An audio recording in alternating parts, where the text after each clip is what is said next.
Diyos ko po, nabulabog na just in breaking news na bigla ang lahat. Trillanes nagkomento na. Ayan, syempre, etong balitang ito ay nagmula kay Balitang Pinoy TV. At syempre, ito po ang inyong lingkod na si BT na magbibigay ng reaksyon at komento dito sa video na ating matutunghayan ngayon. At huwag na natin pagtagalin at sabay-sabay na nating panoorin ang laman ng video na hatid sa atin ni Balitang Pinoy TV at bibigyan natin ng reaksyon ang balitang ito. Pasok! Narito ang Balitang Pinoy TV. Okay, and we are live ngayon sa ating YouTube channel. At ayun, si Sir Don Mar TV ito, no? Si Sir Don Mar. Ayan, medyo ito buti naman at maraming salamat naman at nakabalik na ang kanyang YouTube channel. Kasi chinek ko muna yung kanyang YouTube channel bago tayo magsimula kasi ang plan ko kapag yung boses niya na ang marereaction na natin is ipa-plug ko dito sa aking channel, yung channel na ginagamit niya nung nakaraan. Kaso nga lang ito, nakita natin is naging okay na yung channel ni Sir Don Mar TV. Kaya, ayun, congrats at nabawi mo na rin Sir Don Mar kasi nga nagka-problema yung channel niya. Pero i-plug ko na rin dito yung isa niya pang channel, mga katunay. Siyempre para masuportahan din natin, no, yung Don Mar TV, ang balitang totoo. Ayan subscribe din po kayo doon, mga katunay, sa isa pang YouTube channel ni Sir Don Mar TV. Ayan, siyempre basta ang nasa tama ay dapat nating suportahan. Bago na naman tayong i-react at patuloy pa rin tayo sa ating araw-araw na ginagawa na magpa-vlog tayo na bantayan natin yung mga kapalpakan po ng ating itong administrasyon ni Presidente Bongbong Marcos, no? Kasi yung una natin pag-uusapan ito ay patungkol nga dito kay Trillanes, no? Nag-trending kahapon itong mga tinitweet ni Trillanes na nagalit na si Trillanes dito kay Leni Robredo sa pagkikita nila ni VP Sara. Yan mo makikita. Kitang-kita talaga natin no, inis na inis si Trillanes talaga kay VP Sara sa mga ay, nako, hoy, magbago ka na, Mariusip. Balita ko, kandidato ng pagka-mayor to. Baka pati pagka-mayor, hindi ka pa manalo niyan. Sus, Mariusip ka naman, oo. Maggamay-gamay ka na lang, di ba? Bakit hindi ka pa natatahimik? Kung sa bagay, nagigets ko naman ang ginagawa niya, no? Kasi nga naman, sinasamantala niya yung panahon habang ang mga Duterte ay nasa hot seat pa. Dahil kapag yan, may naupo na dyan sa Malacanang na Duterte, nako, pasyam ka na.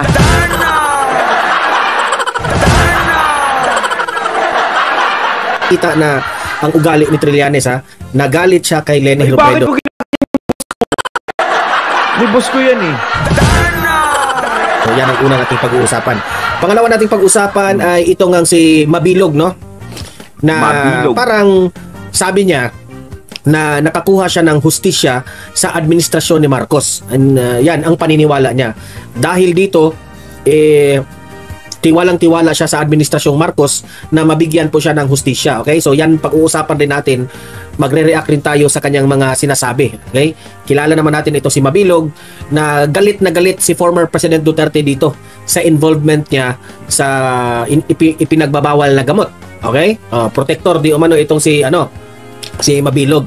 At ayon pa nga sa administrasyon ni former President Duterte, itong si Mabilog ay talagang isa sa mga listahan sa mga drug watch list. Alam naman natin na maraming mga intelligence dyan na makapag-inform kay former President Duterte. So, at pangatlo na ating pag-uusapan, natural, may pag-asa kang maka-escapo, diba? Siyempre, alam naman na kalaban mo mga Duterte, kalaban ka ng mga Duterte. Natural, siyempre, pabor na sa iyan. Wala na dapat ipagtaka. Hindi na ako nagtataka sa mga ganyan. Talaga itong topic na ito kasi si Vice President Inday Sara Duterte, no? binisita at na-shock itong si Wow! Lenny Robredo. Na-shock natapik itong si natin dito yan. Lenny Robredo sa ginawa ni VP Sara. Yan, pag-uusapan natin yan mamaya, okay? Pero bago ang lahat, bago natin ito pag-uusapan, Ayan. help me po na i-like mo na at i-share itong ating video sa Ayan. YouTube at sa Facebook para guys kakalat ito sa taong bayan ha. Importanteng mag-like and share. Ready? Like and share muna Yan, tayo. like and 1, share 2, mga 3, go. katunay. Don Mar Yan, like and TV. share na ba? At syempre, And yung also Don guys, Mar TV, paki-subscribe Balitang Totoo, at yung paki-follow dalawang yan channel sa ni Sir Facebook Don at sa Mar. YouTube para guys Supportahan natin yan. para updated kayo sa ating mga balita at ma-notify ang Ayan. inyong mga cellphones ha. Mag-a-appear yan sa cellphone ninyo kung meron tayong bagong uploads at bagong live, okay? Yes. So sabay-sabay muna tayong follow, subscribe. 1, 2, 3, go! Go! Yan, thank you very much. Okay, so simulan na natin ang ating banatan, okay? Ayan. So, nag-trending nga itong si dating Senador Antonio Trillanes dahil dito sa kanyang tweet, no? Ang daming kumakain ng popcorn kahapon dahil sa tweet ni Trillanes. Talaga, napapansin ko na itong si Trillanes talaga desperado na talaga, no? Kasi ang nangyari po, eto, papakita ko sa inyo ha. Bakit nag-trending si Trillanes kahapon? Ito yung tweet niya. By the way, hindi nakita yung mga ano ninyo? Hindi nakita pala yung chat box. O yan, nakita niyo yung chat ninyo. Yan. Yan, wala. O yan. O, diba? So, yan, ipakita ko sa inyo itong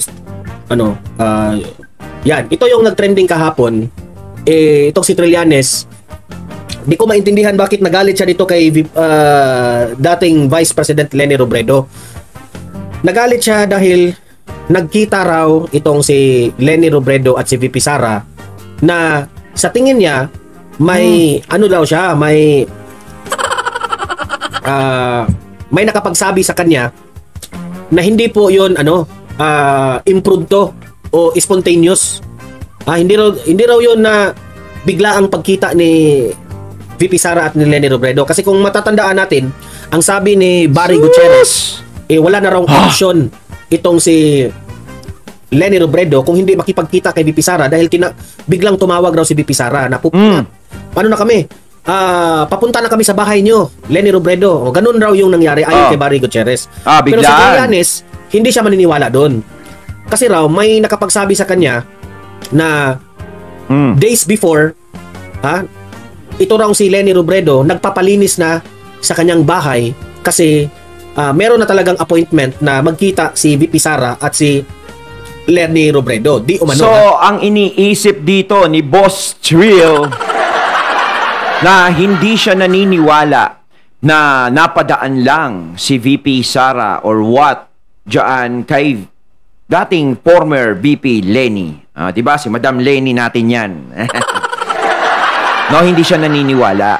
So, ang iniisip niya is pinaghahandaan ni Madam Lenlen ang pagpunta ni VP Sara at parang meron silang pag-uusapang mabuting usapan, mga ganun ba? No? Para siyang naaalarma. Diba? Hoy, kinakabahan ka ba?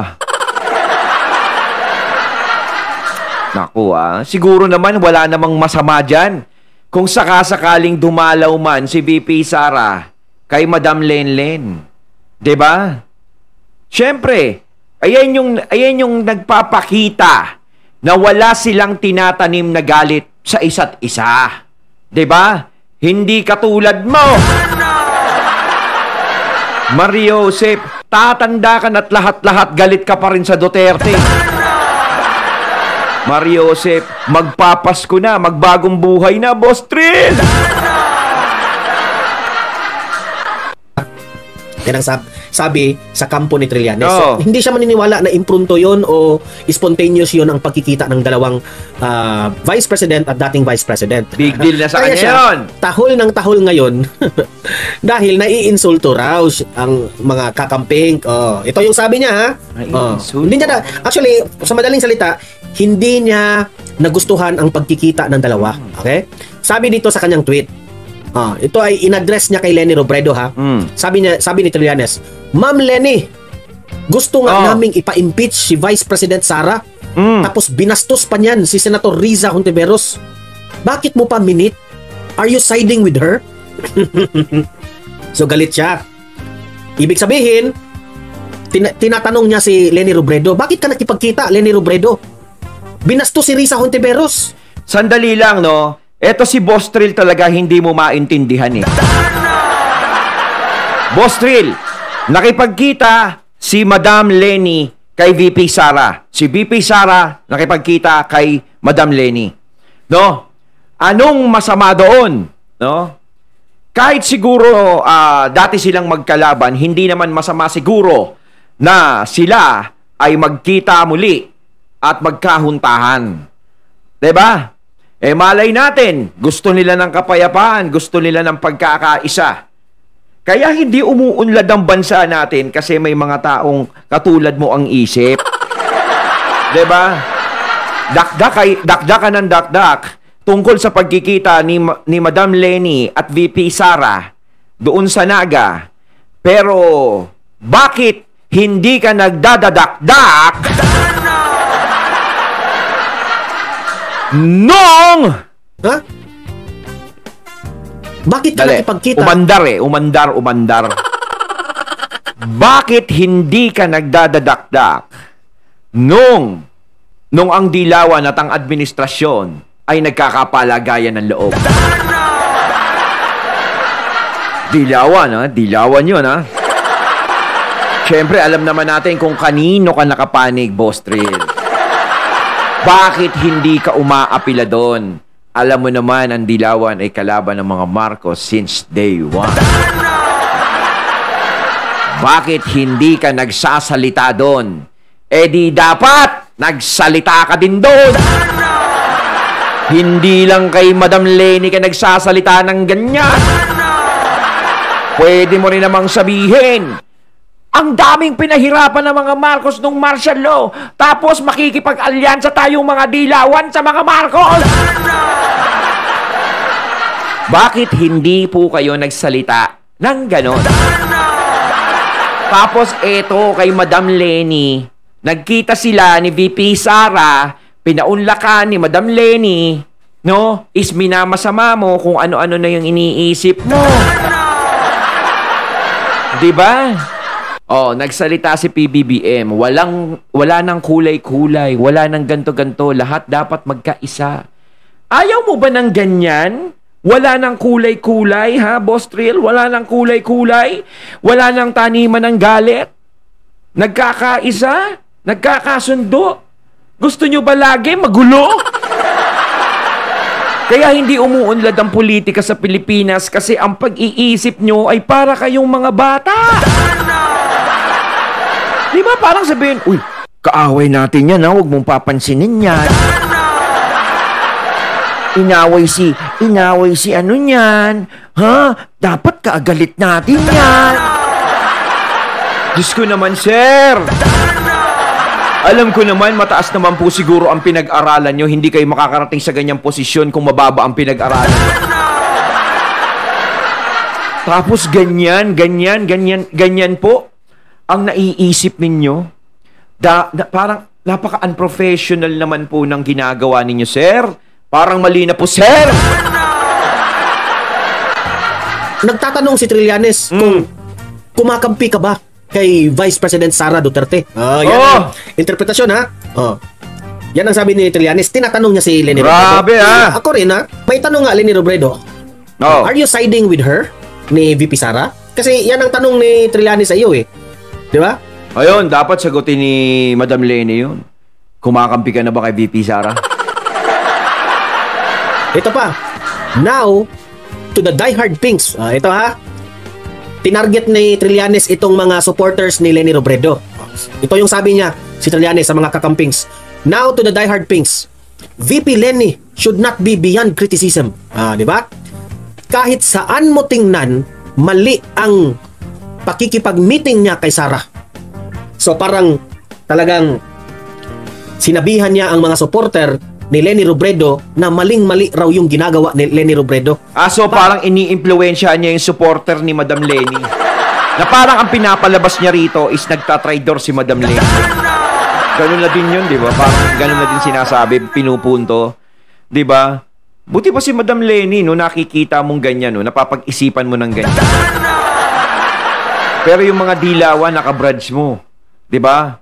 nakikipag-unite na sa administrasyon, no? Alam mo namang mag-aaway din yun. Pero bakit hindi ka umaalam? Okay lang sa'yo yun. Napapagalata ka tuloy, Boss Trill, na talagang meron kang personalan na, dinadamay mo pa si Madam Lenny. Si Madam Lenny naman siguro, wala namang personal sa kanya yung nangyayari dahil parte lang ng politika yon.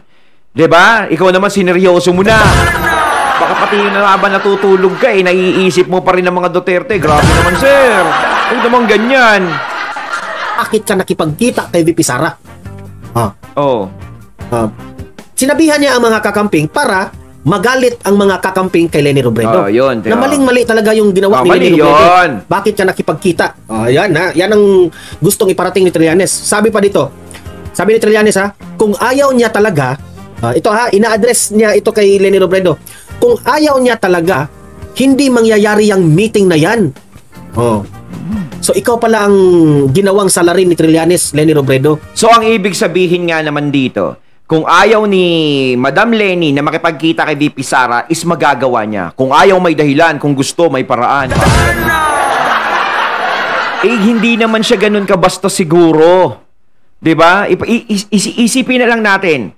Ayaw bastusin ni Madam Lenny si VP Sara. Buti pa nga yan, may respeto sa Vice President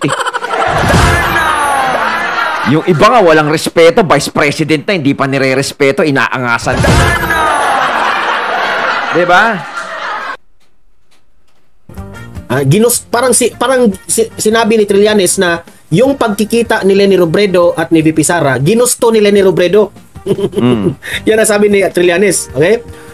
Kung ayaw niya talaga, hindi mangyayari yung meeting na yan. Di ba? Ito naman yung sabi ng verified account ng dito sa X. Hindi na pala Twitter ito X. Exclusivo. Yan, ito yung balita. Nakipagkita si Vice President Sara Duterte kay dating Vice President Leni Robredo sa Naga City. Ibinahagi ng dating spokesperson ni Robredo na si Atty. Barry Gutierrez na nalaman lang ng dating VP ang planong pagbisita on the way na si Duterte sa bahay ni Robredo. Ito yung pinalagan ni Trillanes. Ayaw niyang maniwala. Okay? Kasi sabi niya, kung ayaw niya talaga, hindi siya makipagkita. Ganon. So ano ba ang opinion? Grabe no, parang bata yung isip ni Boss Trill. Uy, Boss Trill, anong edad mo na? Sa ginawa ni Trillanes ngayon. Ano ba ang masasabi ko kay Trillanes patungkol dito? Okay, ito. Unang-una, Trillanes, gusto mong tumakbo sa Caloocan? By doing this, wala na, nababawasan na ang boto mo.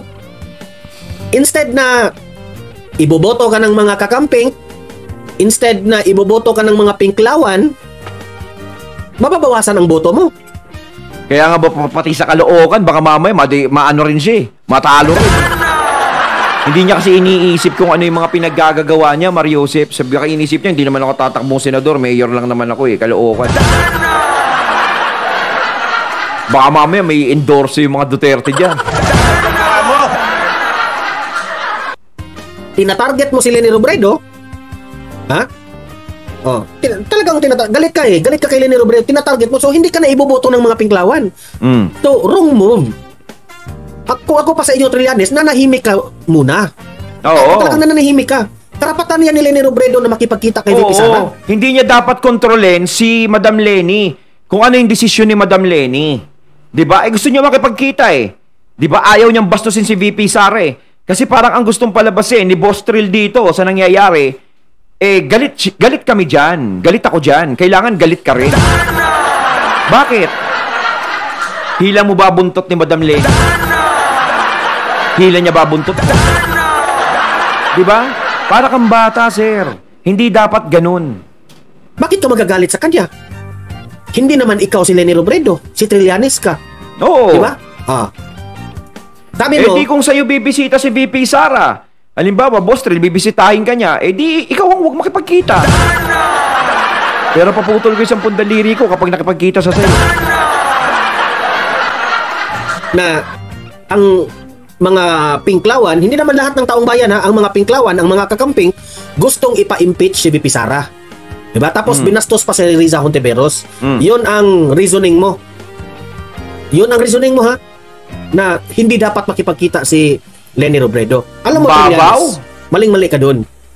Kasi unang-una, ang ginawa po ni Leni Robredo, ako hindi ko kinakampihan si Leni Robredo ha. Ito yung opinion ko sa tingin na nangyari. Ang ginagawa po ni Leni Robredo doon is nire-respeto niya ang Vice Presidente. Yun ang sinasabi Walang ko. personalan. Nire-respeto. That Vice President Inday Sara Duterte bumisita sa Naga City, itong si Leni Robredo thankful. Imagine, ang presidente Ikaw nga, talaga, Boss Trill, tinuturuan mo pa si Madam Leni maging bastos. Ko, kaya ka hindi umuunlad eh. Kita mo, hindi ka na makabalik sa pagiging senador sa mga pinaggagawa mo, Boss Trill. Ayaw mo kasi makinig sa mga payo ko eh. Pero kung nakikinig ka, Boss Trill, wala sanang problema. 'Di ba? Baka ngayon, Vice President ka na. hindi nga pumunta si Bongbong Marcos. Oh, buti pa itong si VP Sara, pumunta. 'Di ba? So, the act of meeting VP Sara, itong si Leni Robredo, that is a sign of saying, thank you for visiting Naga City. Yun, hindi siya Okay? bastos. Thank you. So, for this, sa tingin ko, Trillanes, ang mga kakamping humahanga kay Leni Robredo. Ako ha, kahit ayoko itong mga ginagawa ni Leni Robredo sa mga Duterte ha, pero masasabi ko pa rin na hindi lang si VP Sara ang humble dito. Pati si Leni Robredo. Oh. Nagpakita ng Kumbaga humility. parang pinakita nila, pas na yun, away politika lang naman yan eh. Iba na tong personal nating pagkikita. 'Di ba? Labas na yung mga usapang politika dito. 'Di ba? Kung tutuusin, pareho silang naging biktima eh. Na biktima ng mga politika na yan eh. 'Di ba? Si VP Sara at si Madam Leni, pareho silang naging biktima niyan. Kay VP Sara.